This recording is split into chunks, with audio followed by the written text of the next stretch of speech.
Welcome to another Purge of the BS. It is Tuesday. We're about to get it in once again. Sorry for the delay on the streams. I was working with some things and it didn't seem to work out. But here we are. Here we are. So anybody that's in the chat, I'm going to pull my chat up here. Purple Groovy, thank you for stopping in nice and early. I appreciate you for hanging out with us. That gong's for you. So we got a couple of things we got to hit today. You know how I am. But before we get started, because we're going to get right into it, I ain't waiting for them no more. We're going to get right into it. As usual, we must give them the disclaimer, so please stand by. This is not a test. This is your emergency broadcast system announcing the commencement of another purge of the BS, sanctioned by the First Amendment. Frustration levels 0 to 100 have been authorized for use during this purge. All weapons are restricted. Government officials have not been granted immunity from the purge of the BS and shall undoubtedly receive the smoke.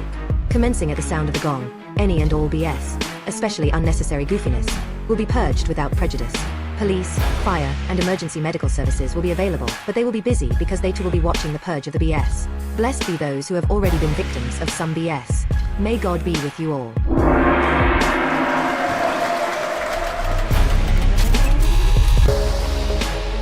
All right, guys. All right. All right. All right. Well, thank you once again for tuning in to another Purge of the BS. Let me make sure my scenes and shots are correct. Everybody can see my wonderful face. And we can get up into it. We got a couple of things we got to cover today. Just going to be honest. Halle Berry's back. And she's been doing a lot. And she's going to start off our episode. But in addition to that, we do have a few more things we got to cover. We have to cover, let's see here. We've got an argument at a dog show. We got a Dollar Tree car crash. That's crazy. And Jim Jones and Cameron's beef is still going on. Jim Jones dropped a video. We want to cover that. And then we're going to get into our serious conversation. We're going to talk about some blackness issues that were covered recently on the Cam Newton podcast, okay? So for those that don't know, this is Purge of the BS. We are going to purge all BS, beginning with, unfortunately, the legend, Halle of Berry, okay?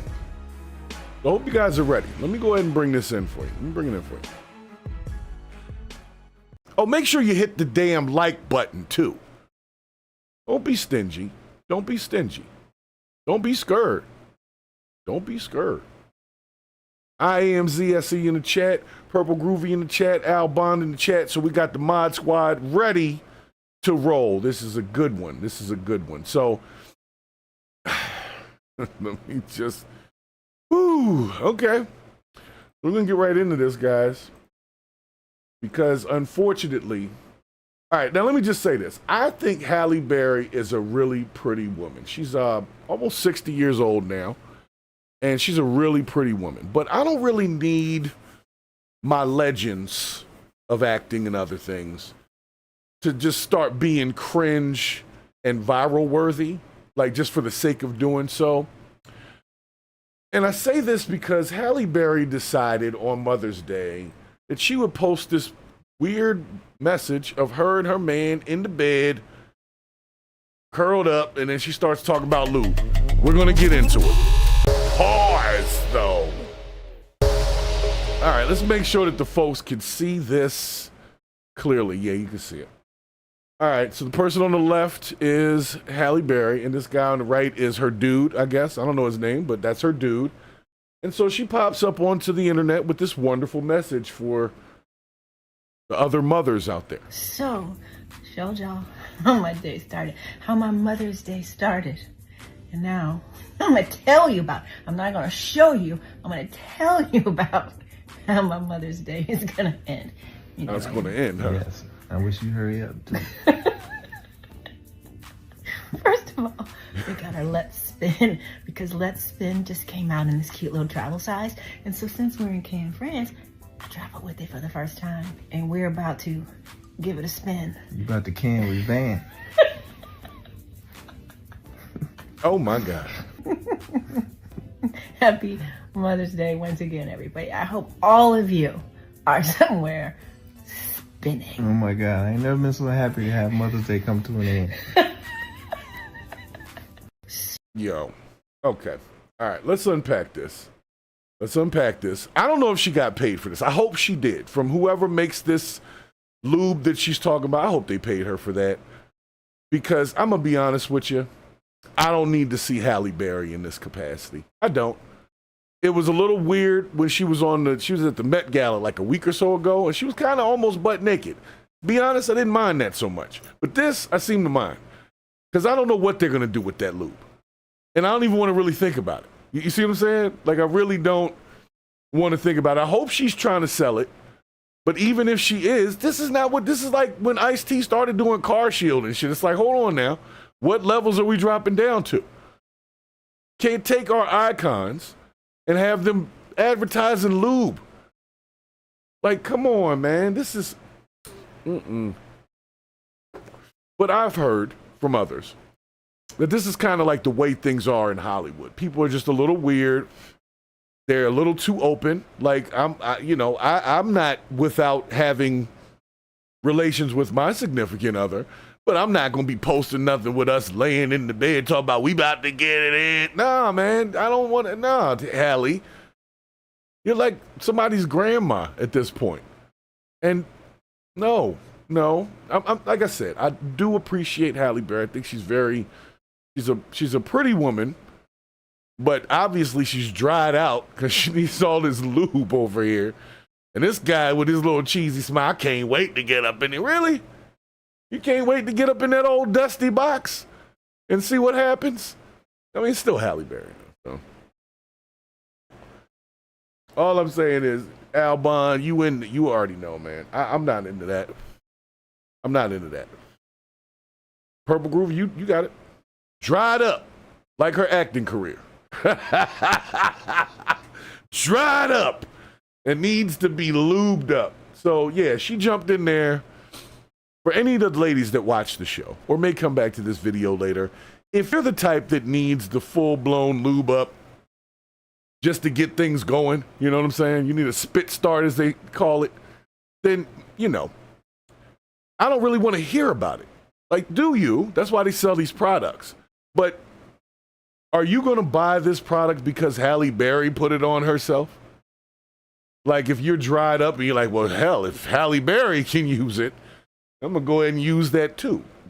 They called it spin cycle or some shit. So, I don't know. But at 60-something, I want y'all off the damn internet with this kind of stuff. I don't want anybody really on the internet with this. But at 60 years old plus, come on, guys, stop. Go plant a tree somewhere.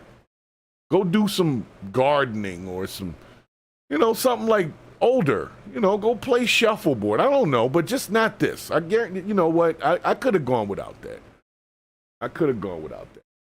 So, nonetheless, is anybody interested in purchasing the Berry Lube from Halle Berry there?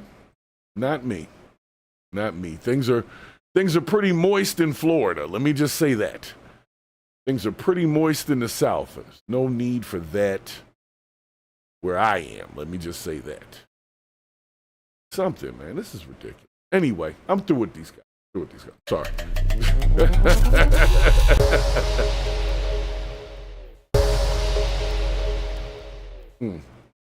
I see the Berry ain't got no more juice, huh? Halle Berry ain't got no more juice.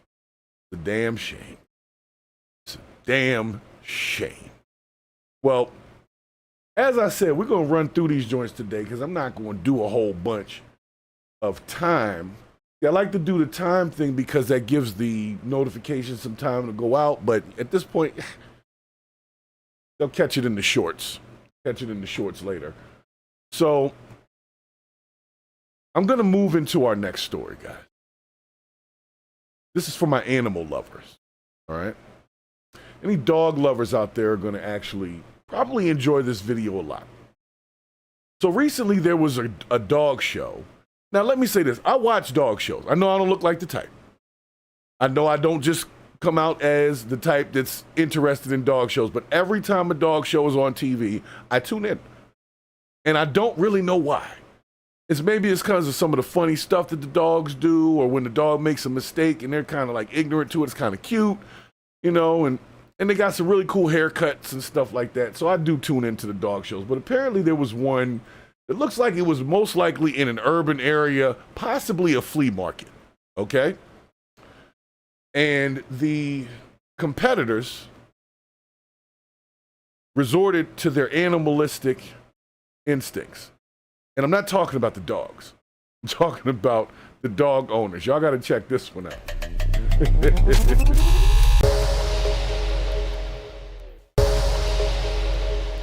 All right. No, I forgot to change the thing.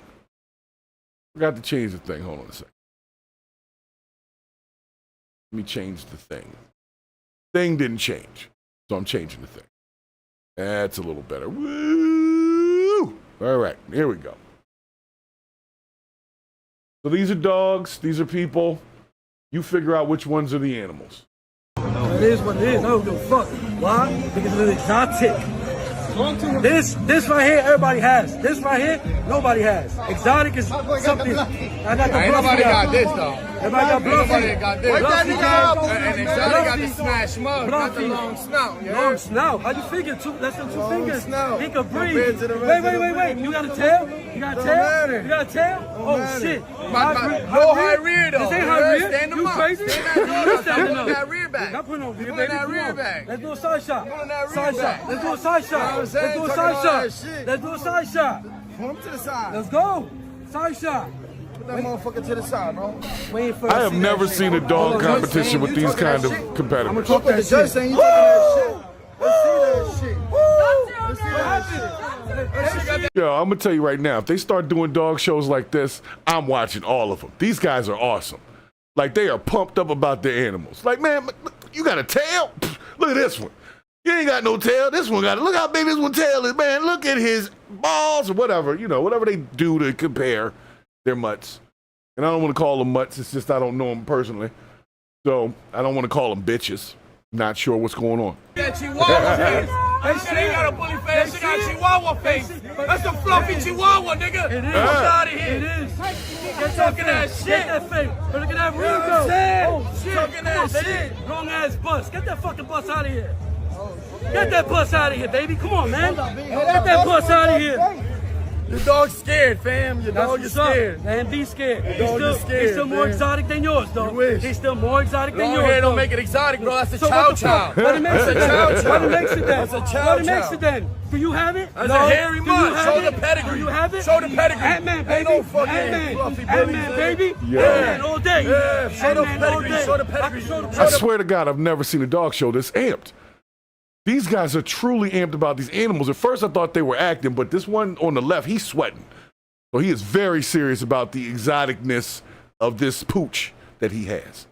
And for my dog lovers, I know at least one or two are in the chat right now talking about, oh, these dogs are so cute. And they are. They're cute dogs. Their owners are a little turned up, though. They're coming in a little hot. I feel like a fight's about to break out at a dog show. And I would feel like the only fights that should break out at a dog show should be between the dogs, not between the people. But we'll let them finish up their banter. But I'm telling you, this is not the dog show, the best in show that I'll be watching. This is not that dog show. This is like the dog show at the swap meet. And I don't know if they're trying to breed these dogs or what they're trying to do here, but this is definitely not the normal cast of characters that you get at the best in show. So That line. I told There's you somewhere down the line. There's some fucking fluffy down there. Baby. Ain't no baby. Ain't nothing babe look like that. Not like babe look like that, bro. Nothing like babe look like that. I know what I did. I know what I did. It don't look like it. It don't have to look like yo, it. the Don't crowd worry. is pumped too. Get ready for what's coming, though. Get ready for what's coming. Oh, I'm Get ready. ready. We waiting. Get ready. We waiting. Get ready. There won't be no long snout shit. This ain't That what's look like now. a fucking What's now? What's Yorkie. now? That shit more Yorkie than bully. Let's see who can run This and shit- come back without this shit- breathing. this shit more Yorkie than Let's see bully. who can run and come back. You know what I'm saying? Let's see who can My run dog and come fully back. functional. He's Yo. functional as fuck. You know what I'm saying? None of Fully that functional. bullshit. That's good, baby. Get that clout off of Ruffy. Get I that wonder clout which off one of them Ruffy. wins. Are we gonna find out which one wins? I need call real bulls back in style. And there ain't no fucking bull. Yeah. That ain't no fucking Yeah, bull. hell yeah, it ain't no bull, baby. Fuck Got more outta front here. than yours. That shit Fuck mutt. out of here. Hell yeah. Let it be a month. Let it be a month. This is the new month. This is the new wave. Look at that front. Come on, baby. Look at that front. I see cameras on this. What about that? Fuck out of here. Get that shit off the table. Fuck out of here. They're looking at that shit because they don't know what the fuck it is. That's why. That's why. They don't know what it is. This is the new wave. They don't know what it is. Trust me. They don't know what it is. Trust me when I tell you. The new wave. And we never get to find out who won. All right, well then I guess it's up to the chat as to who wins on this one. Because I'm going to be honest with you, I don't really know what we judge on the dog show. First and foremost, is it a dog? I'd have to go with yes. Yes, it is. I don't know if we're judging on haircut.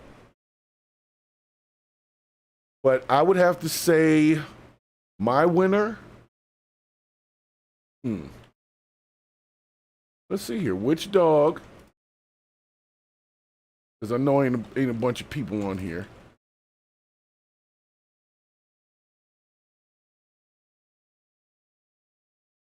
I'm going to go with the gray dog. The little gray one. I like the little gray one.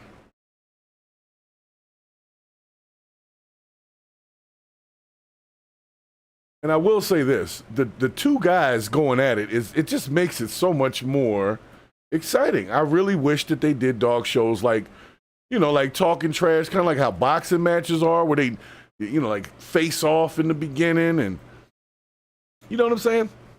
Like that would make things so much better. So I'm gonna go with I like the gray one, the grayish looking one, and it's only because it doesn't look like a normal bully.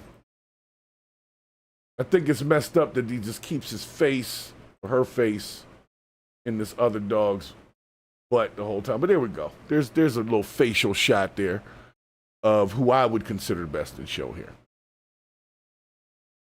So like I said, I don't know where this is. If anybody can find out where this dog show is and what league of dogs this is, like where this goes on, I would definitely love to show up there and get some content. This looks awesome. But I'm telling you what, the guy with the little gray dog, I think there may have been some cocaine involved. He was way too amped up. He's sweating over there. There must be a lot of money on the line. I don't know. That's a pretty good breeds of dogs. Because like Al says in the chat, the dogs were chilling. It was the owners that was wilding out. So seems like the owners were more animal than the dogs were. So for my dog lovers, that one was for you guys. Because I know somebody's in the chat like, my God, he's so cute. Look at your doggy. Yeah, I know. Okay. So I'm through with these guys. Let's get to the next one. All right. Let's see what we got on the next. Hold on. What is next? Are we getting to our crash out situation? Oh, goodness gracious. Like it. All right, well, got the doggy show. Let me make sure I'm in the right order here because I don't want to do this in the wrong order. It's all about order. It's got to be ordered correctly because by the time folks actually get here, then we'll be into the thick pause. But you understand what I'm saying. You understand exactly what I'm saying. I'm trying to see what the poll says. What the poll say?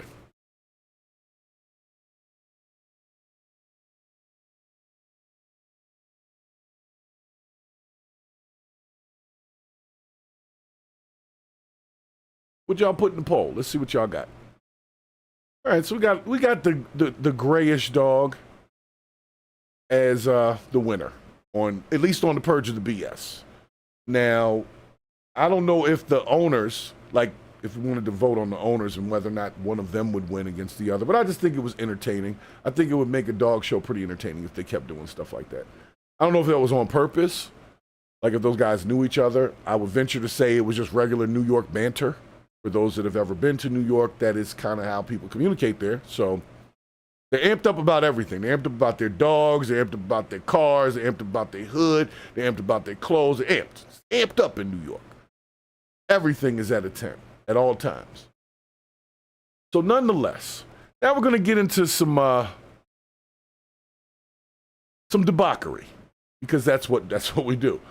And I'm just letting you know I'm going to start a petition to make the word Negroid acceptable, okay? Because I don't like to use the N-word, as they call it, to describe a certain segment of black people, because it gets confusing and it has racial undertones. But the term Negroid, to me, it is basically like a cyborg. Has a set of rules that we can't quite understand. It will crash out at any time, and you have to be careful. And so I use the term Negroid, and I have been banned. Well, a bunch of my posts have been taken down for using this term. So I am going to be pushing for adding the term Negroid to acceptable terminology, because I can use the other N-word all day, nobody says nothing. But if I use Negroid, I don't think the AI, maybe the AI doesn't know what I'm talking about, but y'all know what I'm talking about. And for those that don't know what I'm talking about, I'm going to bring you this next clip, because there is a Negroidian element in this clip, and I'll see if you can figure out who it is. It could be everybody, could be just one person, could be 5 people. But basically, somebody literally crashed out at a damn Dollar General in South Carolina. Y'all got to see this.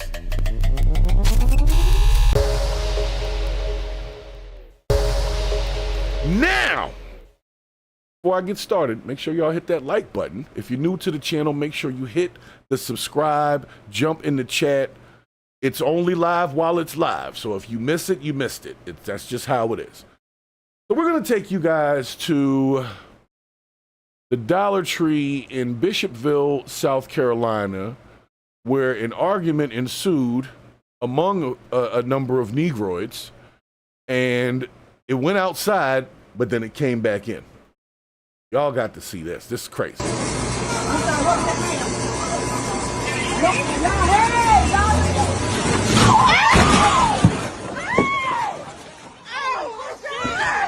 Damn! All right, a couple of things here, if y'all didn't see it. So the car was out there. Apparently somebody wasn't paying attention, because it sounds like the lady in the store was like, look out. And then all of a sudden, there's a car through the wall.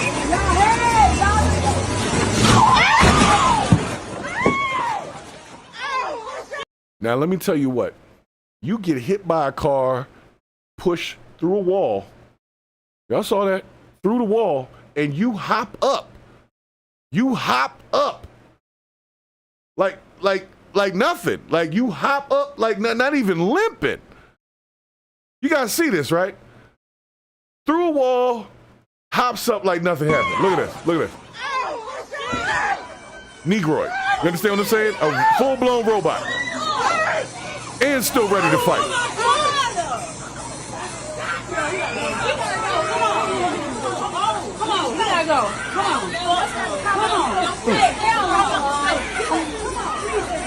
Oh my God.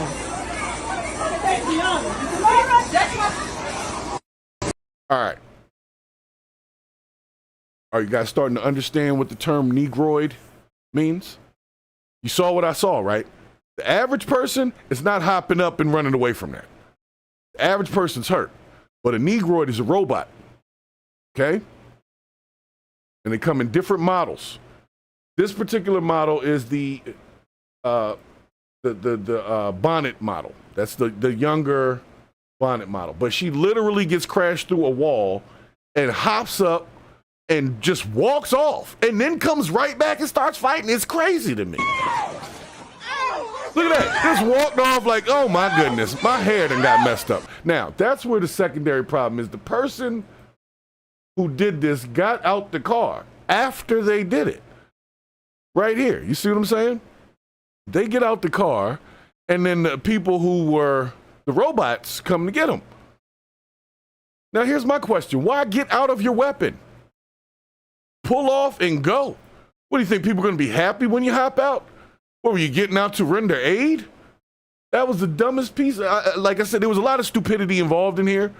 But to the person who was driving the car, why'd you get out the car? after you just did this goofiness. You know why? Because you're a Negroid and you follow a set of rules that don't make sense to the average human. So it's like I said, none of it makes sense. Why is all this going on? What the hell popped off in the Dollar Tree that caused all of this? There's a lot of things that we're not going to grasp because we're not Negroids, okay? So hashtag Negroid, yo. I'm going to get that word passed. You are not going to tell me my First Amendment right does not cover me saying that. But you let me say the other N-word, and I'm talking about number of forms. X is like that, YouTube is like that. That's why I'm saying it. I'm going to get it in the algorithm, get the algorithm used to it, warm it up a little bit. Then when people start understanding what I'm saying, I'm basically using it to replace the other word. Because I'm tired of saying that word because people think that's all black people. No, a Negroid is different. They get up from getting hit by a car, bashed through a wall.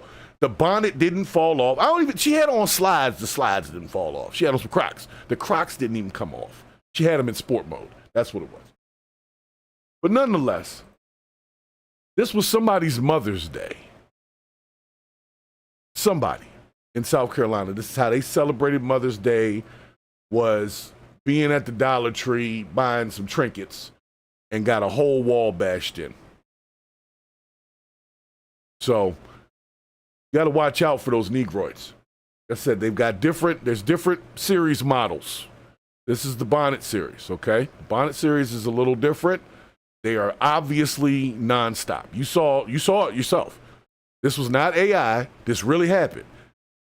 Hit by a car, pushed through an entire concrete looking whatever wall. Those are concrete cinder blocks there on the bottom if you don't see them. And got up and walked off like, oh no, she did not. That's how she walked off. Not a limp, no screaming.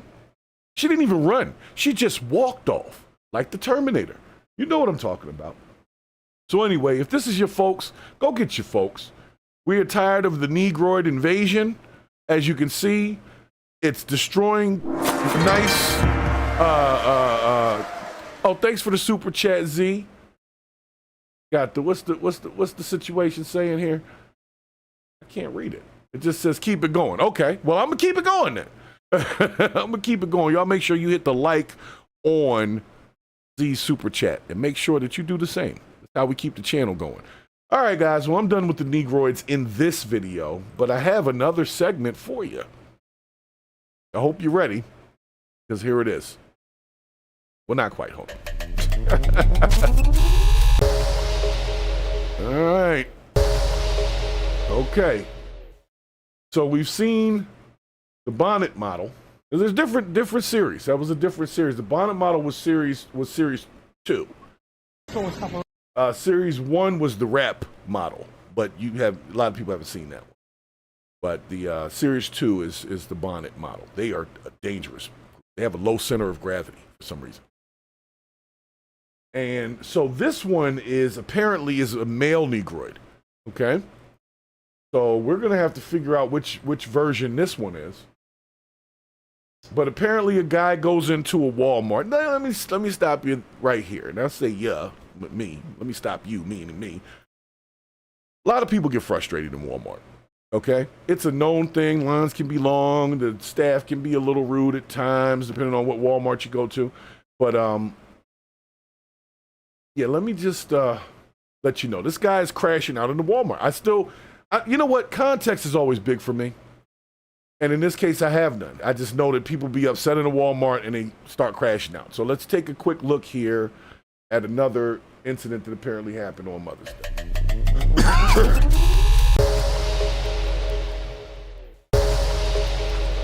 Okay. All right. Can you guys see it? All right. So there's a gentleman behind the customer service counter back here. And he's going off. I mean, I don't know any other way to say it. I'm just going to play it.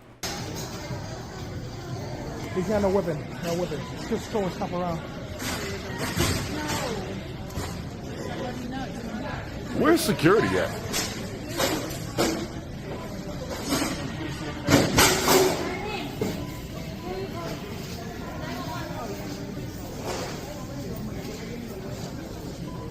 Yo, when they be walking, you see that was the same walk that the one had coming off the front of the car in the last clip. and you should hear the sound in your head of like the robot walking. Just that's what it sounds like to me when they walk. Identify the Negroids, and then stay the hell away from them. Look at him. Like he can't get locked up. You was behind the customer service counter. That means you were around money, and you destroyed property. You're going to jail. Whether the police come and get him right now or later, you're going to jail. So, see what else he does.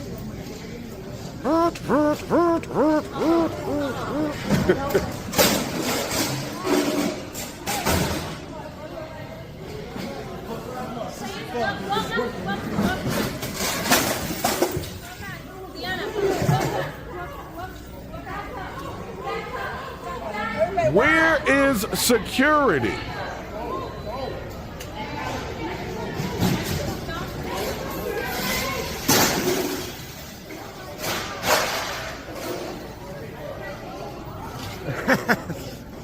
Why are you laughing? Is he throwing money? Oh shit, he's throwing money around. Wait a second. This just went from destruction of property to robbery, sir. If that looks like money. So he's breaking open cash registers and taking money out of them. You got to be kidding me. Nobody's gonna stop this? Nobody's gonna stop this. This man is breaking open cash registers and taking money out of it. He don't even look like he got a gun with them little ass shorts on. This is ridiculous. Ridiculous.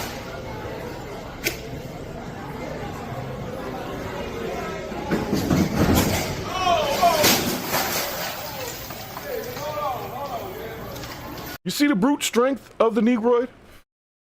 It's uncanny. It's absolutely uncanny how much strength the Negroid has. It's like they got the quick twitch tendons or something.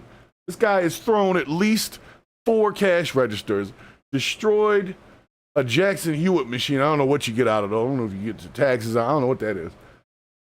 And as you can see in this shot, he's taking the money out of the registers. Yeah, this guy's going to jail. Hey, Joe. Joe. Come on.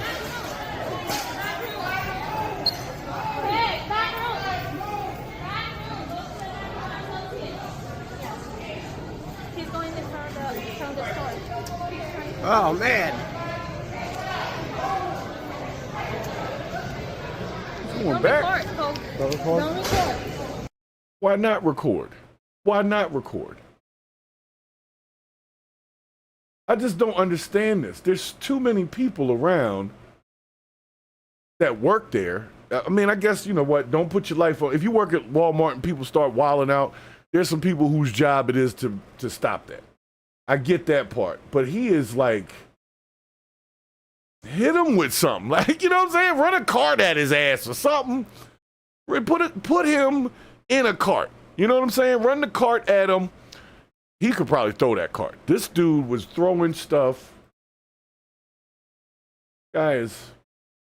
Well, this is a different Negroid model. This is the baseball cap model. Now, not all Negroids are the same, okay? But this one's got the backwards baseball cap. What that means is he means business, okay? If you see the backwards baseball cap, he might have had it on forward. You ever seen a dude take it and be like, all right, and they turn it around? That means I'm about to do something crazy, and I need to be aerodynamic while I'm doing it.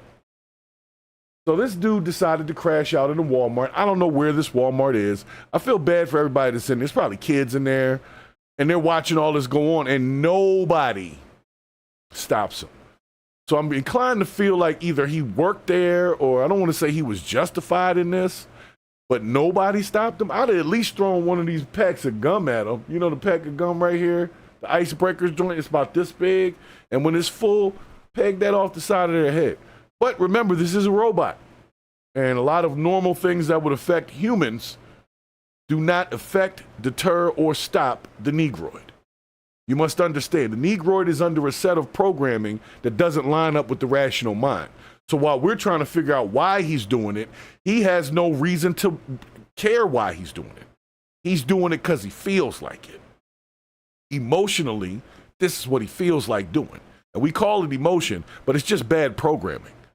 And when the Negroid gets bad programming, they go into Walmart and don't know how to act. I'm not even sure what happened. I don't know if they wouldn't cash a check for him or if he was a worker that got fired. I don't know what the situation is, but I cannot justify this type of behavior within the Walmart unless Walmart has taken some kids hostage and they're in the back. And I'm trying to get to them and I'm just wilding out because they won't let me get to the hostage kids in the back, which I doubt is going on at Walmart. Not going to say it isn't going on. You know, they're a big company. They can get money in different ways. I'm just saying it's not what's going on. So I can't rationalize the behavior. That is the Negroid. Right there for you. Okay? Full shot. So who programmed this Negroid? What lab did he get made in? What research facility is putting these guys out? Because they're in different modes. You saw one get hit by a car, busted through a wall, came back like nothing. You see this guy picking up. Have you ever picked up one of them cash registers? They are not lightweight. With the thing on the top, each one of them is easily 40 pounds, 40, 50 pounds. And they're bolted down in most cases. They're bolted so you can't just snatch them and run out the store. So he's snapping through bolts and picking up a 50-pound object overhead and slamming it to the ground with enough force to bust it open and send money everywhere. This is not a human. This is a Negroid. Okay? You got to understand the difference. All right? So now that we've had a small lesson in standard Negroidness, okay? Let's go to something a little more, I want to say poignant, but there's other models of the Negroid that are that need to be covered today. Cover Negroids today. Yep. Mm. Oh, I know. They're not going to let nobody see this because I use the term Negroid, and I don't care. It's for me to say, and they're going to eventually have to accept it to understand what I'm talking about. And be sure to share the live as well, because like I said, we getting hurt because of the term Negroid, and I don't care. All right, guys. So this next story that I'm going to bring to you is actually pretty interesting. This one is going to be it's going to be one that y'all are going to. What is that? I don't even know what that is. I'm going to find out what that is. Okay, that's that one. Where's the, oh, here we go. All right, so apparently there's another version of the Negroid, which was a Model 1, Negroid Model 1. And a Negroid Model 1 is just basically an older Negroid. Somewhat obsolete, but still acting like a younger Negroid. And for whatever reason, Jim Jones and Cameron are beefing again over some Dipset stuff. Now, first of all, Dipset hasn't put out no music in like 20 years. Really. Cameron has not been putting out albums like that for, I don't even know how long. Jim Jones jumps on stuff every once in a while. He pretty much sounds the same. He wants to be like he's still on the corner, but I just don't understand. If you have all of that money and such, why would you want to still be, you know, on the street somewhere? It just doesn't make sense. Don't you earn the money to get away from the bullshit? So why, when you get the money, you got to still act like you with the bullshit? That's a Negroid Model 1. Doesn't make any sense to the rational mind. So I'm going to show y'all this clip, this Jim Jones, whatever situation. And we're going to see what they're talking about.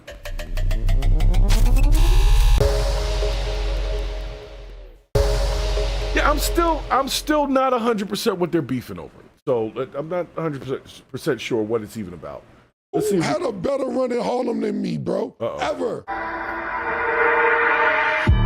We got the city under control, nigga. PlayStation. All this motion I've been having, but these niggas stay hating.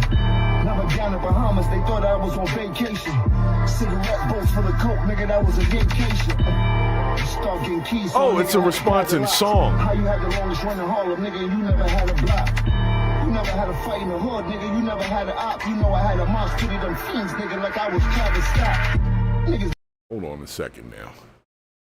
So he did the response as a rap song. Well, you know what? Let's just be 100% honest here. Who had a better run in Harlem, according to what this is all about, is who had a better run in local ass Harlem. Now, Harlem's cool, not to take away from Harlem, but guys, you got international money. He's obviously driving something pretty expensive. Now, I don't know why he's smoking weed and everything in the camera, like to show that he's still a crash dummy. Because the police can still, even in the states where it's legal, they can still pull you over and say that you're driving under the influence if you're smoking in the car while it's moving. So you can still go to jail for that. Just being honest. And these guys are a little too old to be going to jail for little misdemeanor possession charges. So let's not get on the internet with your little song and come at Cameron. I'm going to be honest with you. Cameron's podcast is way bigger than Jim Jones is right now. And Cameron could probably embarrass you, Mr. Jones. But as the Negroid, they don't think like that. Model 1 Negroids they don't care. They 60 years old, still trying to hang on the corner. What kind of shit is that? Anyway, I'll let the song finish up because I didn't know it was a song. I thought he was talking. It said that Jim Jones responded to Cameron. This was apparently the response. I thought it was him talking. But no, just like a Negroid, he's going to put it in the song, start talking about ops and all. Really, Jim Jones?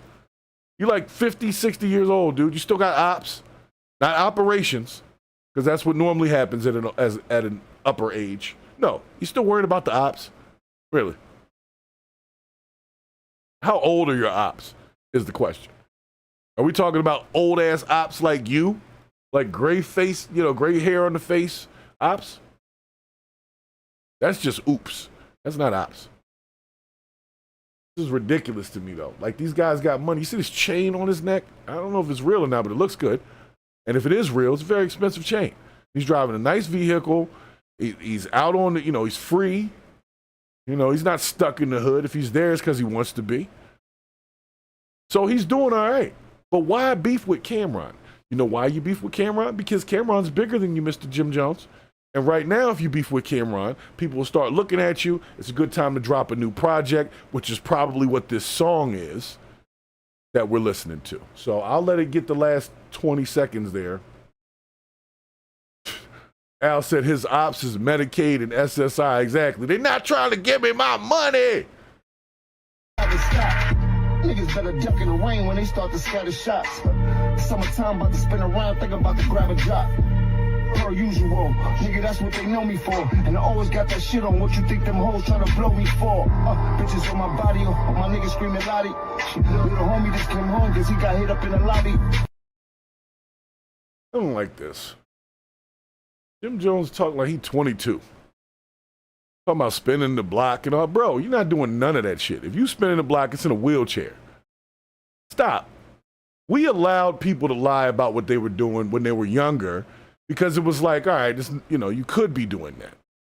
But at this point, if you're like 50, 60 years old and you're still doing the same thing you were doing when you were 20 years old, then you just have not grown at all, and I have no respect for that. At least in Cameron's defense, he's doing the podcasting thing with Mace. They be up there in suits sometimes, looking like some freaking sports agents. They talk sports. They get more views on their sports shows than Fox Sports does. This is Cameron and Mace. They are not known for being athletes, but for some reason, they get a lot of love over there. And I've watched this show. It's pretty entertaining. Every once in a while, Cameron will rap or something like that. Mace is always pretty funny. So I'm sorry, Jim Jones, you're going to lose that battle because numbers speak. Numbers speak. And I'm going to be honest with you. I was never a big Jim Jones rap fan. I've never bought any of his projects. I've listened to songs that he was on that he may have been featured on with somebody else, but I have never once purchased a Jim Jones anything. I've never downloaded it. I think the only song that I even like was probably Pop Champagne. I think that was a Jim Jones song, right? Pop Champagne, that joint. I like that song, but I play it at weddings, So that's the only Jim Jones song I really like, that I would be like, yeah, I like that song. So Jim Jones, I'm sorry. Whatever y'all did with Dipset 35,000 years ago is over. Whatever beef y'all had, get over. Y'all got grandkids and stuff now. Let them beef with each other for whatever reason. You too grown for that. But I see what it is. He just wanted to be seen real quick because he just dropped this new song that I guess is about Cameron. And you know, that's the blueprint for a lot of Negroids. You go for the one at the top so that you can be seen by people at the top. And whether you win or lose the battle, you're at least visible. And that's what he wants to be right now. Jim Jones always wants to be visible as like some type of icon. But you'll never be that, Mr. Jim Jones. You will never beat the run that Cameron had when he was running. And you'll never beat the run that they're on right now with the podcast with him and Mace. I'm sorry. Maybe you should bury the hatchet, come on the podcast for an interview. That would go viral. Maybe we should work together. But instead, we're going to let Jim Jones just crash out, just be on the internet smoking weed and all that like he's a 20-year-old that has no damn sense. You know what I'm saying? This is this your king? Is this who you're looking up to? These guys. Yeah, okay. That's what they want us to do, though. I seen a clip, the dude said that he wanted to be like his idol as a teenage kid. And the person said, well, who's your idol? He said, King Von. Of all of the black idols or black people or urban personnel that you could pick to be your idol, you pick the guy that's a known murderer and then that person got murdered. That's not the life you want to live. But we done taught these, or somebody done taught these kids that this is what we want to do. I don't know, man. I get real tired of seeing this shit. I've been talking about it for a while because now I'm older. I got grandchildren. So I can't imagine acting like I did when I was 25 in my late 50s. Like almost 60 years old, man. Stop.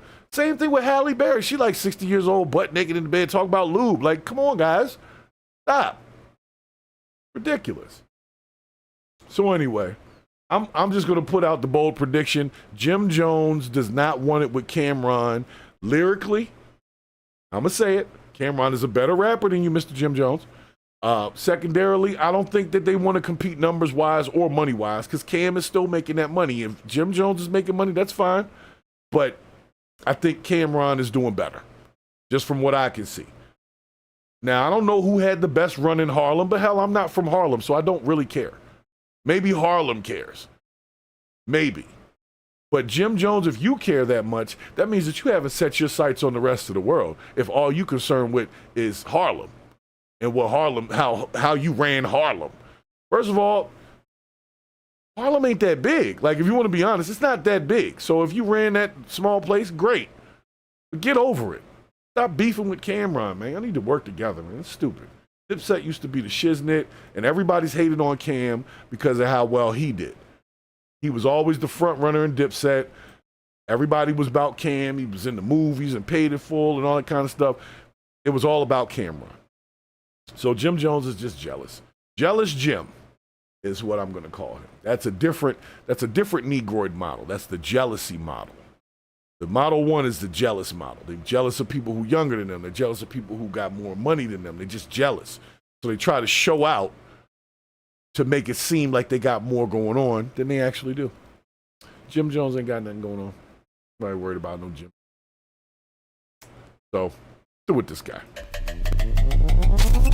All right. Are we there yet? Are we there yet? Are we there yet? I think we're there. I believe we're there.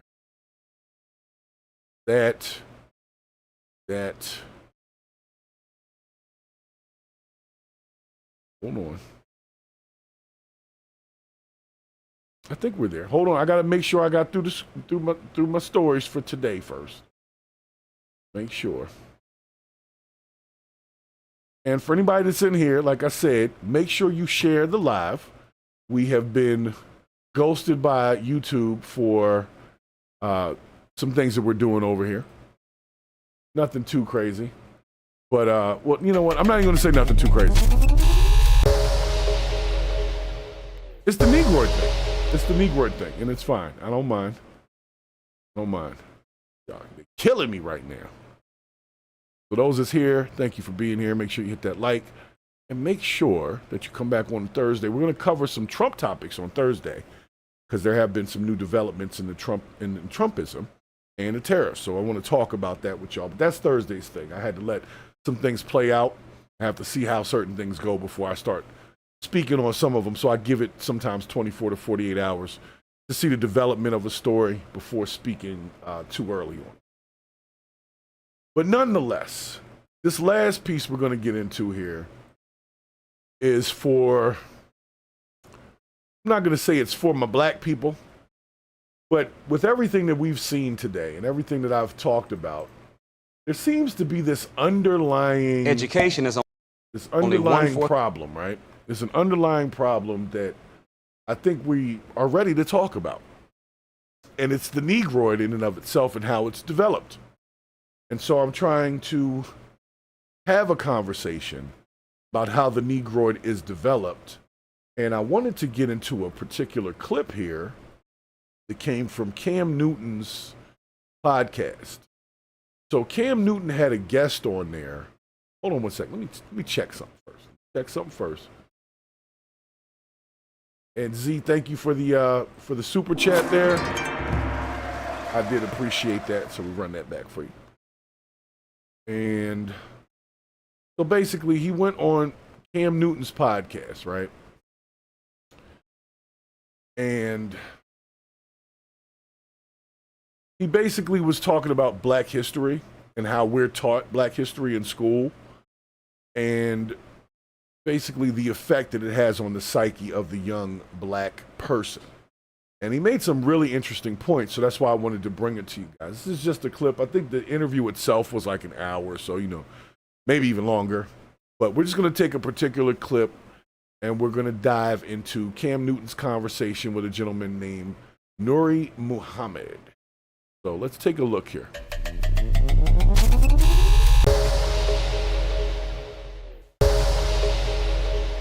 So this was, of course, the Funky Friday Cam Newton joined, and the caption was, "They hid the truth so you would hate yourself."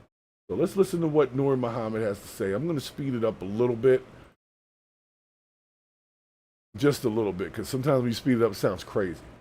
But it's a relatively long clip, but I think we need to take all of it in full. Pause. We need all the context, all right? Check this out. Education is only 1/4 information. The other 3/4 is encouragement. And nothing encourages a child like teaching them about someone that looked like them that accomplished great feats in the past. So we've been through school. Black and white children start school the same way. They hold on to their mother's leg, get peeled off, have to cry, real timid, head down, moving slow. But notice that as both of them matriculate through 12 years of the school system, I said it right, they going through, but look at what they're learning about. Black and white child are birth learning about white greatness. They learned about George Washington, a white man, Thomas Jefferson, a white man, Einstein, a white man, Plato, Aristotle, Socrates, Thales, Hypothetical, all these are white men. So that white child is learning about people that look like them that accomplished great feats in the past. So after 12 years, he walks out of school with his back straight, chest out, head held high, ready to conquer the world. But the little brother didn't learn about nobody that looked like him that accomplished great feats in the past. So when he walks out, he started with his head down. Now he leaves 12 years later with his head and his pants down because he never learned about people that looked like him. So knowledge of self, the Honorable Elijah Muhammad, he said, is essential to learn. And knowledge of self produces love for self. And when you love yourself, you start doing for yourself. And if I know myself and I love myself and I'm doing for myself and you, my brother, my other self, then I'm going to treat my other self the same way. Guess what happens? All crime, all violence, all mistreatment, envy, jealousy, all the stuff that's plaguing our community, it disappears from knowledge of self and love of self. What's your thoughts about Black History Month? Well, well, hold on. I'm going to pause it right there because that was a good segment. So basically his take on it is knowledge of self will create self-love, like you'll love yourself. And if you love yourself, then you would love people that look like you, and that would cause us to value each other's lives so that we're not killing each other. I mean, it sounds good. I like what he's saying there, And this is not a religious thing. He's one of the Muslim brothers, Nation of Islam brothers, but I don't take truth away from nobody if truth is truth. So if he's speaking truth, I'm going to respect it. And he has a really good point because I've been asking about why we don't value our lives or the lives of others when we're talking about Black Lives Matter. And it's partially because we're devalued early into the education system. We're taught that we were all slaves. I was almost 20 years old when I found out that all Black people weren't direct descendants of slaves. I was like in college when I found that out. I was, of course, at a historically Black college at the time, so it was nice for them to let us know. But 20 years, that means my whole education, I was under the impression that I was from this oppressed people that were slaves, and then they got set free, and then they ran around for a little bit, and then they gave them jobs, and we became the working class within the same nation that we were previously slaves. That was the story I got. Then I found out that wasn't 100% true.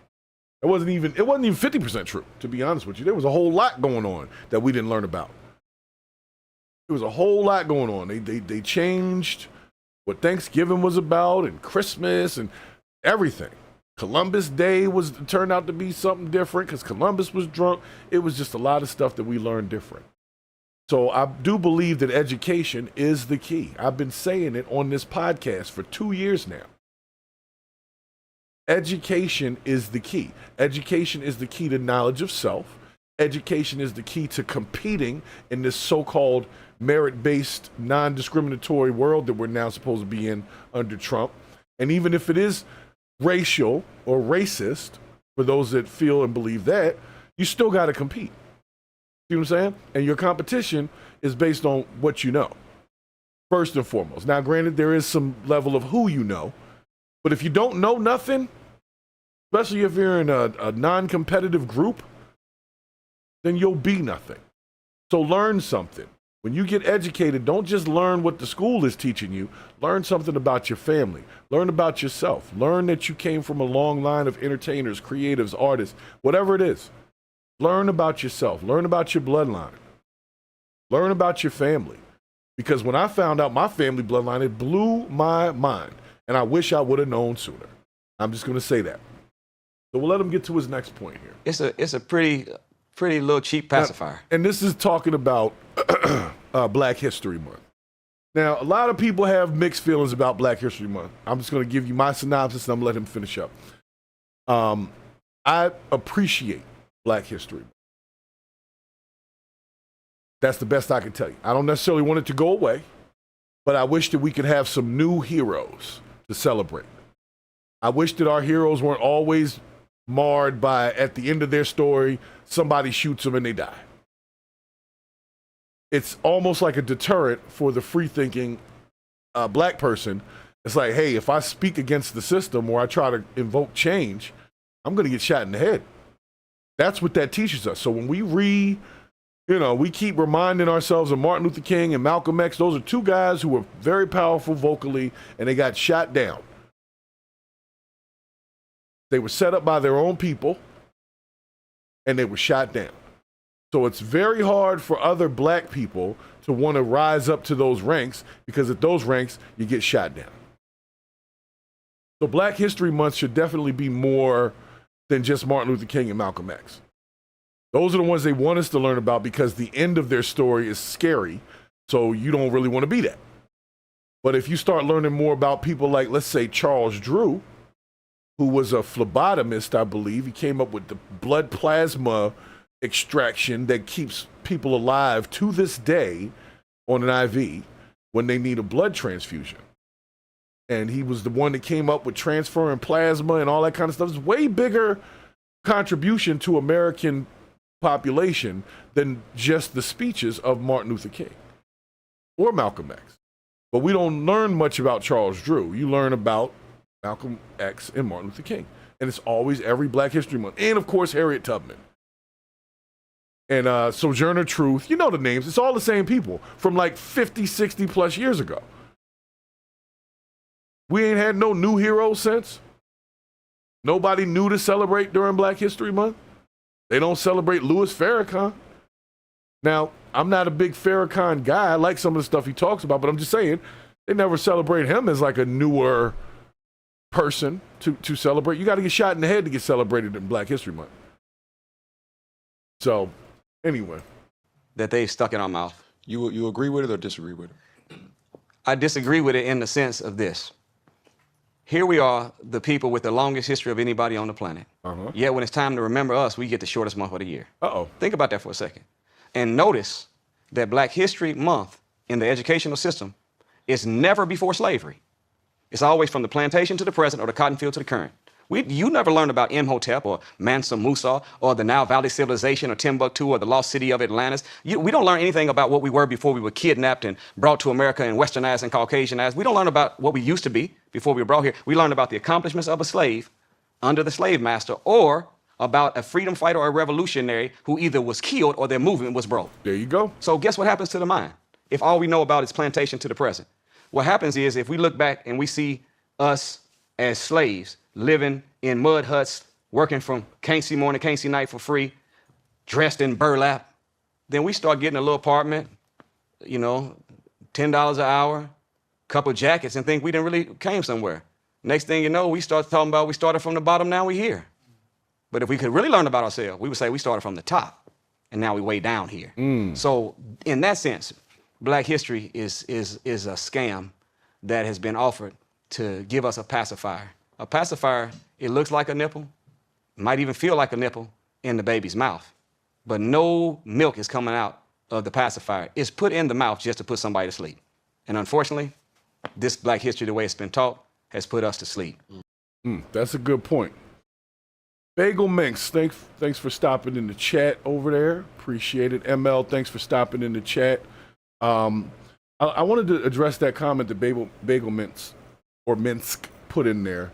Says putting too much weight on bloodline and family is a problem when there are awful families out there. That is partially true. I agree with you. But I also want to state that sometimes having knowledge of those parts of your family will help you better self-assess and better take a self-inventory so you don't end up like those things. See, sometimes you're going through it confused. Why do I think like this? Why am I acting like, why is this normal for me when it doesn't seem normal for others? And a lot of times you can trace that back into your family and bloodline, and that can help you to kind of look for the signs of the things that are negative and try to stay away from them.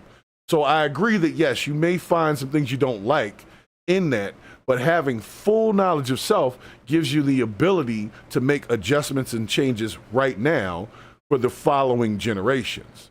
So I'll be honest with you. I think we would have done better knowing more than whatever happened from slavery on.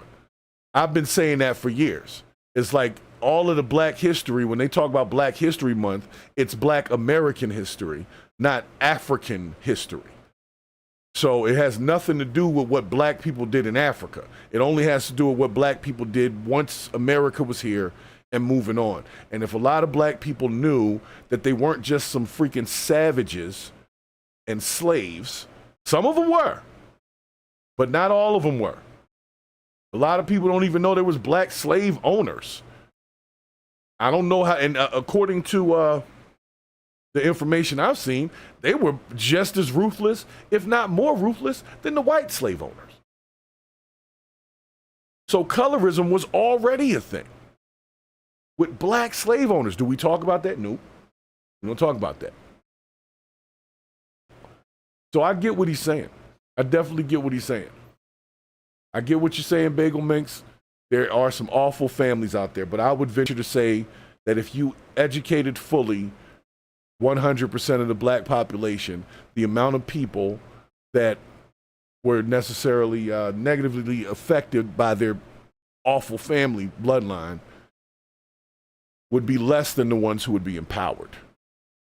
Like I said, I was 20 years old when I found out information that changed my life. And I realized I had been learning the wrong thing about my own family from day one because I didn't take the time to trace my own family. I was just taking the story of this is Black people. This is what happens. This is your life because you're Black. And I believed it. Now, I wasn't out there necessarily running the streets or anything, but I believed it. I believed that basically we all were just slaves that got freed, and some of us did all right coming out, but the rest of us still had PTSD, and that's why we acted crazy.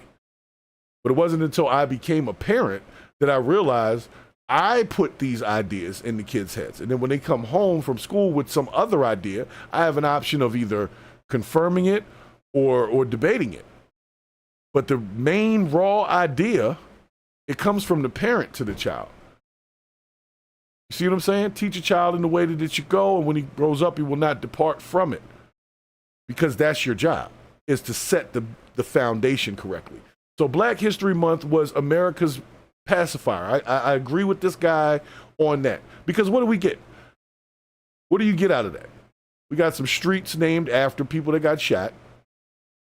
They'll honor a jersey of, let's say, Jack Dempsey, or, you know, like one of the Negro League guys. Like, it's all old stories, though, is what I'm saying. So maybe it's not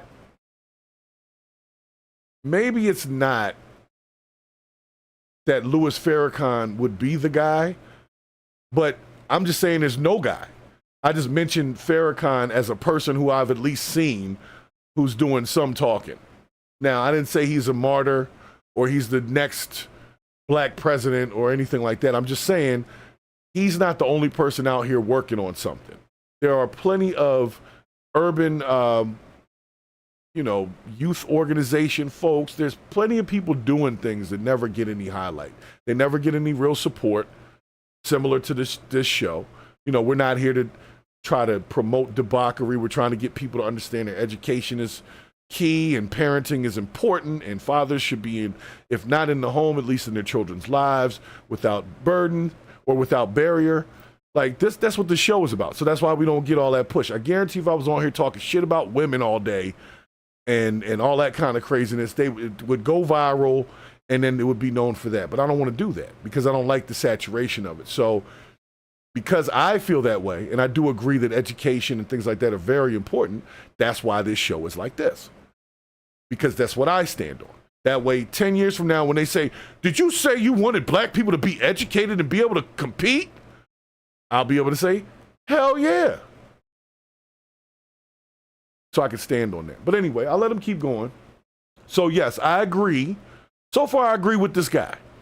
Okay? I agree that education is key and that what we've learned within our standard public school system is a little whitewashed, but that's because we integrated into a white school system. So they put in Black History Month, they put in these things to kind of integrate the black experience into it. But the school system that we're calling the public education system is not originally a black public education system. It was a white public education system that we integrated into. So you can't expect them to change everything for you. It's kind of how I feel on that one. But yes, Black History Month is a pacifier, but I appreciate it. I just don't think that it has enough nuance for the current day. You see what I'm saying? McDonald's said, celebrating Black History 365. We shouldn't have needed McDonald's to say that. We should have said it ourselves. There's no other nation of people that have 1 month to talk about themselves. Every day is about themselves. So we shouldn't allow them to limit us to a 1 month, shortest month of the year, to learn about self. Every day should be Black History Month.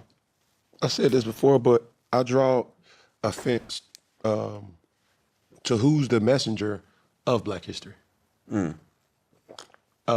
My children, they go to a pretty good school. Yes, sir. I take education extremely serious, especially the early development of education, as well as furthering their education as well. But I witnessed something that I said to myself, it's like, are they really getting the trueness of that?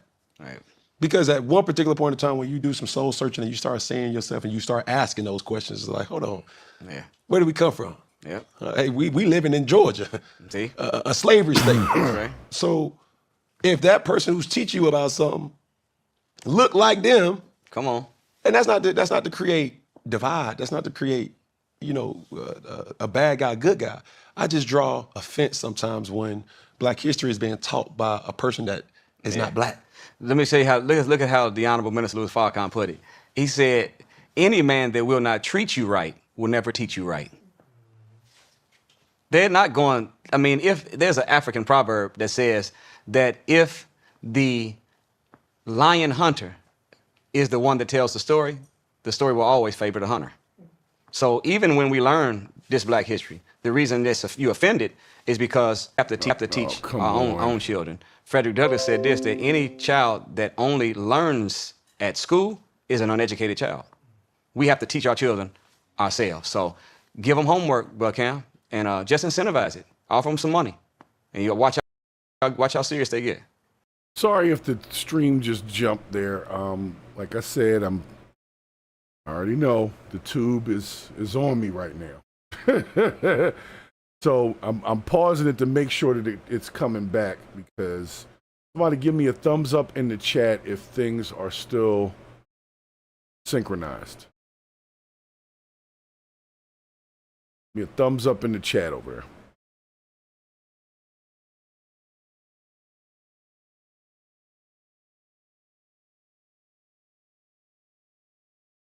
Did you do, YouTube? Sorry for that, guys. All right. Jeez. See? Can't be talking about no black empowerment over here. This is not the forum for it.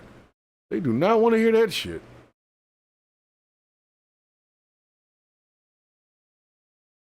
And they coming for me. Hold on. All right. It's saying we're good, but we're not good. I can tell.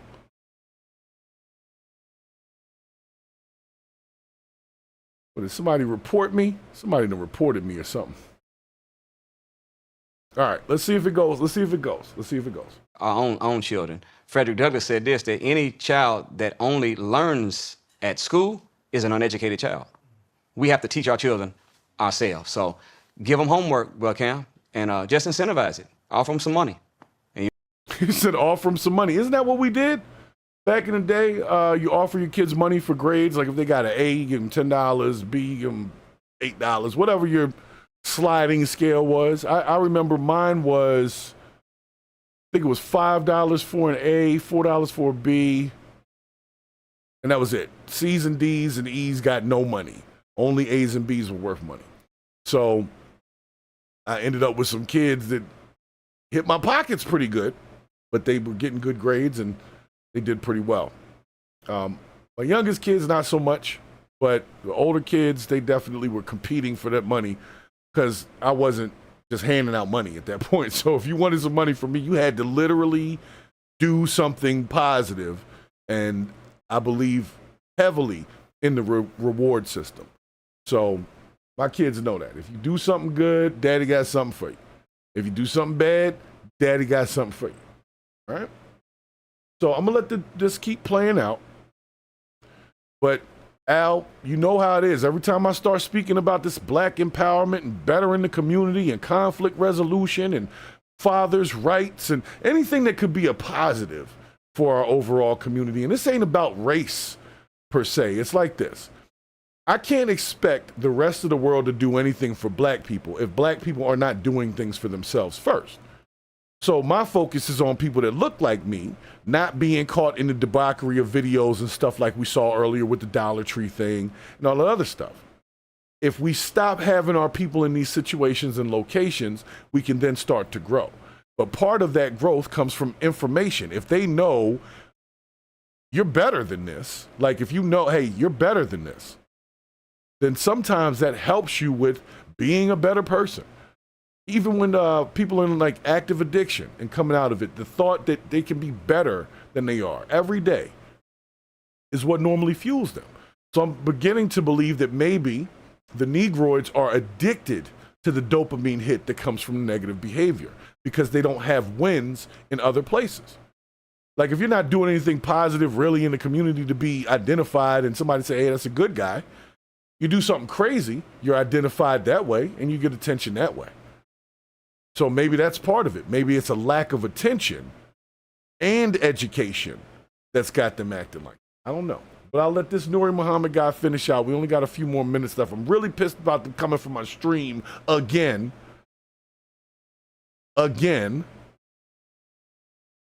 And special shouts, Dion Gross stopping in the chat as well. I really appreciate that. I hope you subscribed to the channel. If you have not, make sure you do so if you're watching right now. And if you have the option of it, share the live. We're only on here for about another 10 minutes or so. But share the live, man. Let's bring some people over here for real conversations. It doesn't all have to be women bashing and all that kind of stuff. We're trying to build something here. We're trying to educate so that we can work together as a community. Right now, we are so divided to say that there's a black unity that doesn't exist. So we have to educate ourselves on the Negroid mind, which is programmed with bad information. That's why I say it's a robot, because it's programmed with bad information. And not all of that information is true. Just like people think they got ops, nobody's looking for them. Talk about, I got ops. Who's your ops? What'd you do to create ops? And it'd be nobody. I need to protect myself. I need a gun because the ops are coming. But you don't even have no ops. That's just a miseducated mind, y'all. You watch how serious they get. I'm telling you, I almost went broke. My daughter almost got me. She's wrestling with some issues. So I had some books I wanted her to study to help her get it. And it was summertime. I told her, I said, for every book you read, I'm going to quiz you on it, which means I had to read it too. And it's $100 per book. 3 weeks in, she had knocked down 4 books. I said, oh my God, summer vacation is 3 months. I think she did 14 books. And I'm talking about, took notes on all of them, and I quizzed her, and she learned it. So I came to her. I said, well, my word is bond. I got to give you the money I promised you. And when I was going to give her the money, but Cam, look what she said. She said, that's okay, Daddy. What I got from the books is way more valuable than the money. Okay. I still gave her some money, but my point is that we have to give our children real homework. And it shouldn't be the regurgitation of stuff that was sent home from school. It should be the stuff that we're putting in our baby's mind that they can take to school with them to have the right mindset to conquer the environment that we deposited them in. How many children do you have? 3. I have 3 children. Yeah. I'm gonna take that, because transparently speaking, I've always been the parent that's the school's job to teach my children, right? That was wrong. Ignorantly enough, and I use my own truth sometimes to educate and empower, to not say that this is the right way. It's just to say that I'm flawed and to understand that I'm a work in progress. But when I hear you talk, one of those things that I think about is because by the time I get home, I want to be dead. Wow. By the time I get home, you know, I've provided all my life. I've provided all day and was a servant to so many people. Being labeled the boss, that means you're just the biggest servant. Yeah. And by the time I see my children, I don't got time, but I need to start making time. Yeah. Well, this is so, you know. Now, I will say this. At least Cam Newton is being 100% honest when he said he feels like educating his child is the school's job and not his. And, sir, you could be no more wrong than that.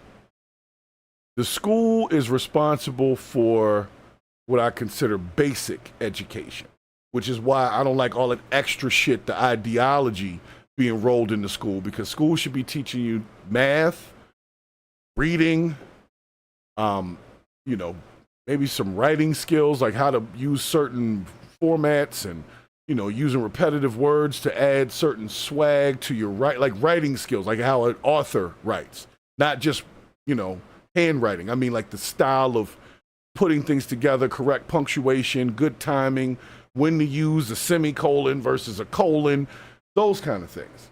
That's what school should be teaching. I don't need school teaching about dudes doing it in each other's booty holes and none of that kind of stuff. I need the kids to, because it's like this. If my kids fail in English, I don't really need them to know much of this other stuff. I need them to know the basic education. That's what I send them there for. So when they come home with an ideology, it's like, well, what class did you learn that in? And it'll be something called like community citizenship or some weird thing where they're like exploring gender fluidity and all that. And I'm like, well, when did that start? Because when I was in school, it wasn't even a topic, and I don't think we missed anything. Like, I don't feel like we were missing that. I think we were perfectly fine not having to hear about it. We were learning algebra, which I still use to this day to solve certain equations and things. We learned how to write. We learned how to read. We did speaking, you know, public speaking. And public speaking, like mock trials. And school was just a different thing. But I do agree with the fact that the Black history segment of schooling, when I was coming up, definitely was lacking. But it wasn't all the ideology stuff either. So we learned. Like, you would take a math test home to your parents and they would look at it with you. Now, the parents are more like Cam Newton. That's the school's job. The school's job to do what? That's your child. So if they grow up and they don't know nothing, people are going to be looking at you, not asking what school they went to. But anyway, we got a minute left on this clip. I'm going to let it finish out. We're going to finish out our discussion, and we're going to get the hell out of here, okay? But the BS for the day is, do you agree that the current education system is designed to foster positive outcomes for black people?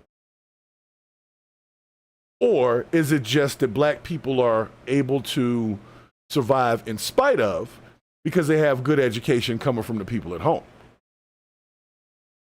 Because he did say they all go to school on day one. It's all the same. Everybody's scared, hugging mom's leg. So how does that go into, by the time you get to high school, you're black, you're white, there's this, there's that. That's all ideology that comes into play when you keep learning about Malcolm X getting shot in the head every year. They remind you every year that Malcolm X and Martin Luther King got shot. And Medgar Evers and Emmett Tills, they remind you of all of these horror stories about black people that did something a little bit different, or black people that spoke out. How's that supposed to furnish additional creativity and growth in black people? Not. And I'm telling you, like, you could ask my children, who are, you know, not all of them, because some of them still in high school, but my older kids, I had a phrase, and they don't forget it to this day, and they still use it. I said, pursue excellence in all things. Anything you set your foot on, you touch your fingers to, pursue excellence in it, to be the best at whatever the hell it is you're doing. And I don't just mean that in a general sense, because some things you could be like, yeah, well, be the best prostitute. No, that's not what I'm talking about. I'm talking about integrity, morality, and all of that. It doesn't come along with that job title. But when you set foot in the room, you set foot in that room to pursue excellence. When you leave that room, everybody left in that room should know that you were excellent. Should know that you were one of them 1 in 10,000 that we be talking about. And that's the thing. When you were, for Dion Gross, thank you for putting that terminology and that information in the chat. When I was young, if I asked about African kings, or if I tried to go in that direction when they were talking about black history, I was definitely silenced as well. And I had a very Afrocentric segment of my family. And when I say very Afrocentric, I mean to the point where they didn't want to use their original names because they thought it was slave names, like that whole thing. So they were very into African history, and I learned a lot from seeing that because I didn't know about all of that stuff. And then when they taught us the shit, then we started to mess it up and said, okay, well, if we used to be kings, let's put a bunch of gold and diamonds on our necks to say that that's what we used to. We used to be kings, so now we wear jewelry. We just twisted it up, made it sound stupid. And now that's what we wear. And if somebody says, why do black people wear all them necklaces? It's because they used to be kings and they want to wear jewelry and diamond on their necks. It's so stupid to say that. We just like this fact that it glows and it shines. It's shiny. That's why we wear it. So anyway, let me let him finish up. No, we have a saying, men sharpen men like steel sharpen steel. Okay. So the minister said this. Now, to me, the Honorable Minister Farrakhan, why is this man walking among us? Listen what he said. He said, I've never met another human being that was not my superior in some way. That means that everybody can teach everybody something. So I'm learning from you. There's things that you can tell me that I never seen it like that, and I could take it as a jewel and nugget to renegotiate my contract with my life. There might be some things I'm saying that you can help. You can take to use the same, do the same thing for. Right. But you had it right though, Brother Cam. It always has broke my heart to drive past a raggedy public school killing field and see parents pulling up in $100,000 vehicles, picking their children up from a raggedy miseducation institution. The #1 investment of a real parent should not be the IRA, the 401k, stocks, bonds, real estate. The #1 investment of a real parent should be in their children. Yes, sir. So if there's anything that's going to be determined for distribution of resources, it'd be better to pull up in a Camry at a good school that's teaching the children properly than to keep pulling up in these $100,000 automobiles, watching our children have a needle stuck in their brain and their spirit killed, their aspirations assassinated, and their dreams snatched. So now you have it. You can use them as reinforcement, yes, but you become the primary enforcer of the wisdom, knowledge that you want them to learn. That's pretty poignant. All right, so guys, in the chat here, I just want to know what you think about Nuri Muhammad's little speech there. I think it was really good. I think it was, a lot of folks will be like kind of put off because some people just don't like the Nation of Islam. Some people don't like Minister Louis Farrakhan. Some people don't know who this guy is, but they just don't like him because he mentioned Louis Farrakhan. But let's be real. The information is pretty spot on, in my opinion. The education system was not designed specifically for black people to be successful. It wasn't. So in order for black people to be successful, they have to design themselves to be that. That's why pursue excellence in all things. When you set your mind to it or you put your foot in it, excellence is what you're going for, not mediocrity. So when you set foot in the school as a kid, excellence is what you're going for, not mediocrity. And if you're not willing to do that for your kids, then I don't know what to tell you. You can't be mad when they're crashing out and driving into Dollar Trees and, running from the police with guns. And this is all education. If we knew better, then we do better, right? If we knew better, then we do better. So maybe we need to work on what it is we know and stop being so standoffish with each other because people are like, hey, do better in school. And then our first thing is, man, white man's education. Okay, that's not what we're talking about. We need these things to get to these certain pinnacles, to get to certain areas. Just like I was telling my kids, I didn't need them to go to college, but college had to be an option, meaning you had to do well enough in school that college was an option for you. Not you come out of school and that's not even a thought because you done basically failed everything and not learned nothing. No, it has to be an option. Because if you have college as an option, now you have options, multiple options. Because college had guidelines, baselines. You had to have a certain GPA to even apply. So because of those baselines, it sets you up to say, okay, I'm going to be in a higher group of educated people.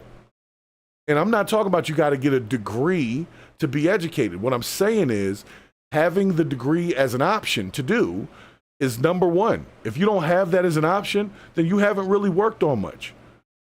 You just got through. And a lot of the kids these days, they're just passing them through anyway.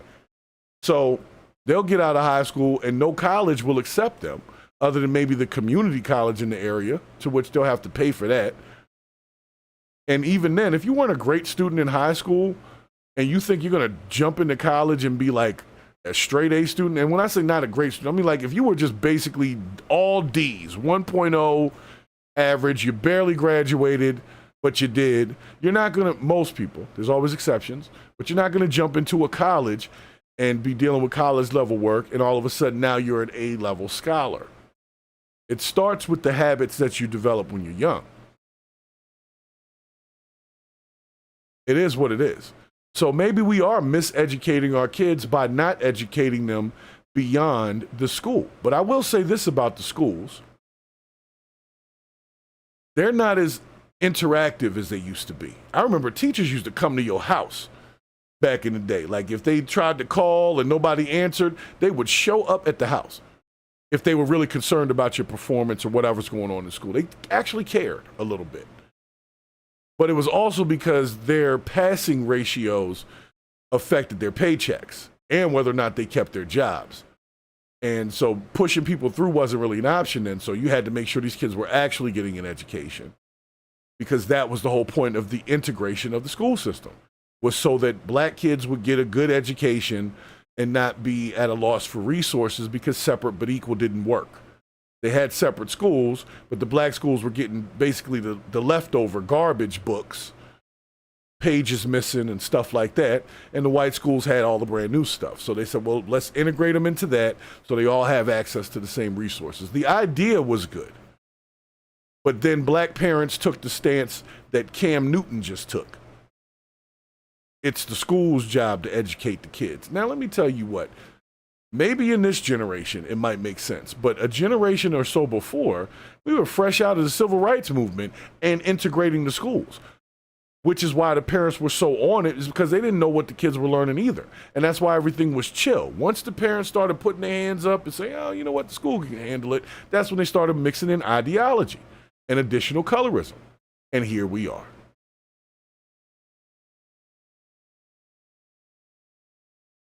So I'm going to tell y'all one good time. If you don't know anything about this particular channel, this is real talk in real time. It's for real people. It's not for the ones that are out here contributing to the delinquency of the minors or the miseducation of a fully misguided generation. We do not promote that here. So aside from religious beliefs or whatever, this guy, Nuri Muhammad, is 100% on point with what he's saying. He's also got proof in the pudding because he has his own children who are also educated. So it's not like he's just out here talking trash about what he thinks is good for the kids. He's actually doing that. And his kids aren't caught in no scandals. His kids aren't on the internet twerking and doing all that goofy stuff and getting, fired from their job because they're doing stuff to try to go viral. His kids are doing the right thing. So forget how you feel about his religion. The goal as a parent, and I've told y'all this before, is don't put out no bullshit. When you have a kid and you have a child in front of you, and you're looking at this child, the first 5 months or so that they're alive, and you're just looking at them, just moving around, pooping on themselves and all that, you need to put it in your head. I cannot put out no bullshit with this one. I can't expose it to no bullshit because right now it's green. So whatever this child is exposed to a degree, as a parent, it's my responsibility. That's why whenever somebody gets to acting out later, they're always like, who raised you? Because you didn't come out like that. When you were born, you were innocent. You had no idea of anything other than the fact that you had to go to the bathroom and that you was hungry. Other than that, none of it meant anything. The people in front of you they didn't have a race. The doctor that smacked you on the ass wasn't white, black, or anything. It just was the person that smacked you on the butt. And that's the thing. If we're not teaching our kids when they're little, you try it when they're 13, they're going to fight you back. And it's because you'll look like a hypocrite. They'll be like, you weren't doing this before. Why are you doing it now? And it's tough to have a kid understand that, you know what, maybe I grew up. Maybe I had a kid young, and when I was still young, I was acting kind of young, and that's why you got certain concepts. But as I got older and realized the error of my ways, I want to give you better concepts than the ones that I had when I was your age. That's how parenting is. But it's 100% is one rule and one rule only. Do not put out no bullshit. Don't put nobody out in the world that's crashing out. Don't put nobody out in the world that's uneducated, has no respect for authority, is abusive to women. I'm talking about sons in that one. And for daughters, same thing. You don't want to put out no slimy, greasy woman that's getting over on dudes and all this kind of stuff. You don't want that. You want your daughters to be fully capable of taking care of themselves, but also fully capable of being someone's companion and starting a family. You don't want to raise super independent women, but you also don't want to raise needy ass women. You don't want to raise needy ass boys because you need them to be able to provide for a woman. Now I'm talking heterosexual stuff here. So for those of y'all that are in whatever alternative lifestyles, I'm not taking away from that. I can only speak to my own experience on these things, okay? But when you're raising a son, you're raising someone's husband. That's where they get that son-husband role from. So for a lot of the, mothers will raise the son to be like their husband. So then the son never can leave the house because the second he gets ready to leave, the mother's like, well, who's going to do all these things that you were doing? Well, it should have been your husband, honestly, but because you got a son, a lot of times the son gets stuck with that. But if you overdo it and overspoil the son, then he's going to go out into the world and look for nothing but women who spoil him. So he's not going to be able to shoot for anything because he's just looking for somebody to take care of him. So if you overdo it, you end up with a weak person. And that's on both boys and girls. If you overdo it and just spoil the crap out of your daughter, but have no requirements for her as far as morality and trying to keep her away from little boys and all that kind of stuff, and she's getting fast at 11, 12 years old, she's running around outside with little stretch pants on and half-cut tops and all of that, and the little boys are trying to smack her on the booty and all that kind of stuff, and you're putting your kid in those environments without coming down and raising hell on the kids that are doing it, you're setting them up. It's a tough world out here, man. It really is. And a lot of our kids are not prepared. And it's because the education, not just within school, but at home, is lacking, seriously. We're not teaching ourselves about ourselves. So what we're doing is allowing somebody who really doesn't want us to be successful to teach us how to be successful. That's never going to happen. Your oppressor or so-called oppressor, because I don't like to use all that, but they're not there to further the black cause.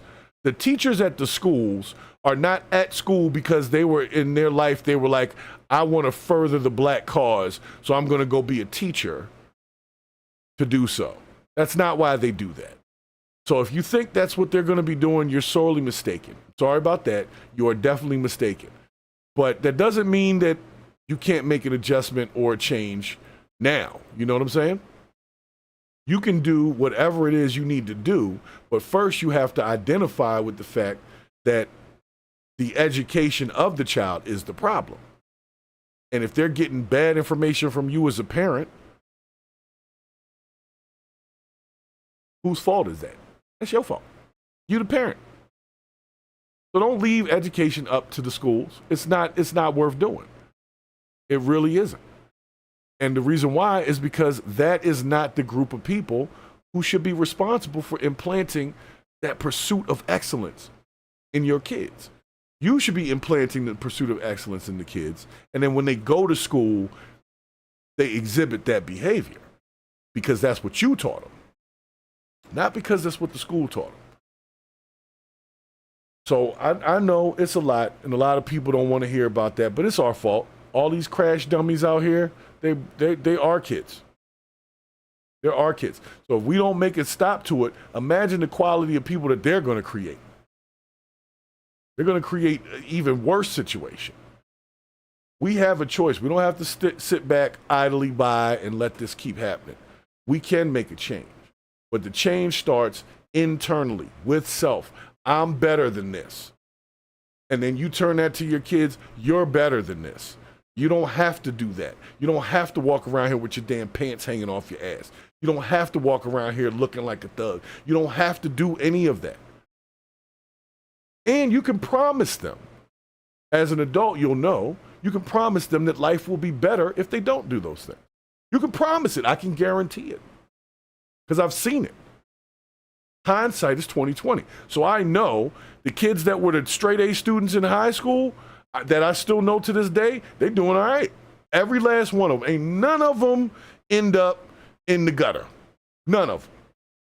All of the nerds, all of the ones that was working on something. And when I say nerds, I don't just mean the ones with the glasses. There were some scholar athletes. Some of my friends that were basketball and football players that made 4.0 GPAs, got scholarships and everything. And their lives are okay. So if I can see that, I would be a fool to not impart that information and knowledge onto my own children and now my own grandchildren. And the good thing for me is I know what my children got, so I know I can just help out. I don't have to take the reins because I put the information in the children. And they'll do the same. And if we were all doing that, 2 or 3 generations from now, we would not see all the ratchetness. I guarantee it, because it didn't exist 2 or 3 generations ago. So it only took 2 generations to go from black power and black and proud and all of that. 2 generations is all it took before we doing drug culture, gang culture, pants hanging down all over the place. Even the not so rich folks back in the day dressed well, or at least they attempted to. put on a nice suit, went to church. It's tough because I can't say it was any other generation but the one that I'm in. We're right in that pinnacle position between, you know, your 40s and your 50s right now. This is our fault. And a lot of us are not in a position to make the adjustment and change because half of us are still trying to act like we're freaking 20. No responsibilities, not working on nothing, not pursuing nothing new, just waking up every day doing the same old BS and go back to sleep at night. No productivity in life, no production in the day. And if you're just not being productive, I don't know what to tell you.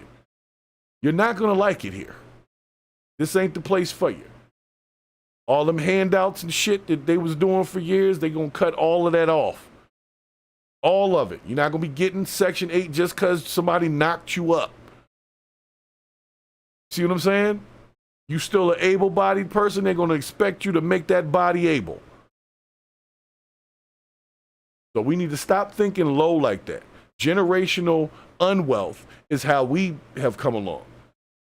The baby boomers still have things that they're handing over right now. A lot of baby boomers bought houses. Granted, a lot of them are still paying for those houses, but a lot of the baby boomers brought houses. How about Generation X? A lot of Generation X don't have houses. Just rent all the time. You gonna rent forever? Can't leave nothing behind but a bill and maybe your life insurance policy. Can't leave no land behind, no business. Nobody starting no businesses. We don't support each other's businesses. I do my best, I'll be honest with you, but not a lot of people support my business.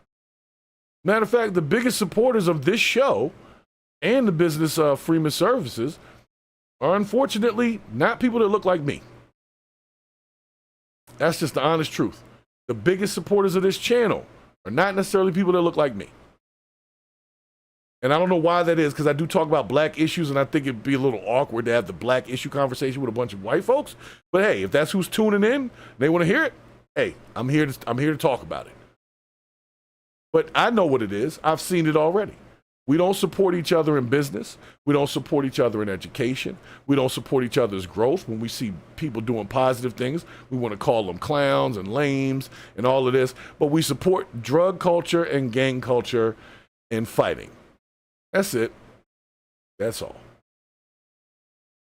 And this show is going to change that. That's why when I bring on people like women that come on this show, I'm not bringing no ratchet chicks on this show. For what? I don't like y'all. And I'm not going to be able to change them. They don't want to hear nothing from me. So if I bring, women on the show, like when I had the ladies on, what was that, Saturday? Those were not stupid women on the show. We're talking college graduates. And not just, honestly, PhDs and all. No. I'm talking about these are actually educated women. You can check their content, and you see there's not no debauchery. It's not no goofiness. It's like really talking. And if we can get men and women really talking and really communicating within the black community, now we're going somewhere. But until we do that, we're just talking to each other. And for whatever reason, we'll continue to be supported by people that don't look like us. They the ones that's protesting for black rights. How are white people protesting for black stuff? I don't know. But I do, I'm gonna be real. I appreciate y'all, the ones that be coming in here and stopping through, dropping the super chats, sending the cash apps. I know who you are. And I will say, percentage-wise, it's 90% folks that don't look like me. I want to change that, though. I really do. So nonetheless, I'm getting ready to close out here, but let me give out my shout-outs real fast. Dion Gross, thank you for stopping in. This gong is for you. Oh, no, it doesn't like my gong now. Uh-oh. Well, no gong for right now, then. I'll just give some shout-outs. See if anything else works. Oh, yeah, the whole thing. Yeah, y'all can hear that sound. No, I want my gong. Hold on. I'm not going to let it go. I don't appreciate that. I don't appreciate it at all. Try it this time. There we go. All right, so Dion Gross, that gong was for you. Al Bond, my sergeant at arms of the Mod Squad, thank you for coming in and hanging out with me, man. I appreciate it because you always here for the shows, and I know that they're giving us a lot of trouble with being able to have this show. So for those of y'all that are in here, just let you know, I really appreciate it, okay? So Al Bond, that's for you, bro. Being supportive. IAMZ with the super chat. Purple Groovy, of course, was in the chat there. And anybody else that stopped in, I just wanted to make some honorable mentions. You know, it's a couple of honorable mentions for the ones that's been rocking with the channel for, you know, some months up to a year and a half now. It's almost 2 years. It's been a year and a half. But I really want, and special shout to the Complete Noob for brand new subscription there. So, guys, we're here having these conversations. I'll be back on Thursday. We're gonna have some Trump talk on Thursday. I've been investigating a few stories on that stuff with the tariffs, and I've been keeping an eye on the gas prices. You guys have as well. They played with us last week. Gas dropped. I was like, oh, here we go. No, it's right back. So, playing with my emotions on that kind of stuff. But when we come back on Thursday, like I said, I got a couple of stories we're going to cover. We'll get into our political talk. I'm going to sort of minimize the political talk to just the Thursday show and possibly the Saturday show. But the Tuesday show is topics that will more directly affect the community to which I feel has been totally miseducated and is definitely not on the right track. We can talk about Trump all day, but if I still got to worry about some kid that looks like me out here trying to rob from my car because he didn't get an education and he can't get a decent job, it's problematic for me. And if you guys don't understand that that's a problem, well, that, my friends, is the bullshit. It tried. I don't even know if they can hear it.